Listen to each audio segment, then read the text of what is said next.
Pernah tak kita tengok satu momen yang nampak simple tapi sebenarnya sangat menyentuh hati? Inilah yang berlaku di rumah bakti Datuk Harun di Ampang apabila Bella Astilah hadir bukan sekadar sebagai selebriti tetapi sebagai insan yang penuh kasih sayang. Dalam satu inisiatif yang cukup bermakna, Bella berjaya membantu menjana dana sebanyak RM13,000 untuk anak-anak yatim di sana.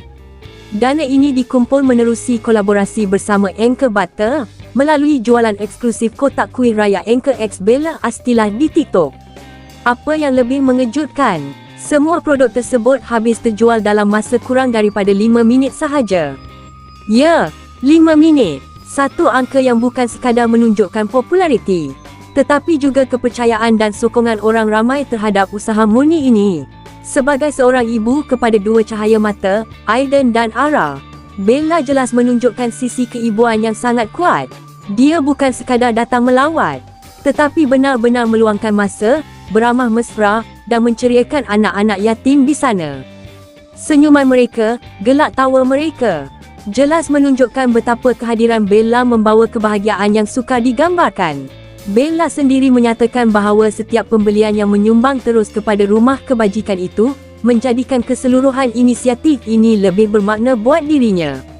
Dan di sebalik semua ini, turut mencuri perhatian ramai adalah reaksi daripada Sheikh Sadiq Sheikh Abdul Rahman. Beliau dilihat begitu bangga dan dalam masa yang sama sangat terharu dengan kebaikan yang ditunjukkan oleh Bella.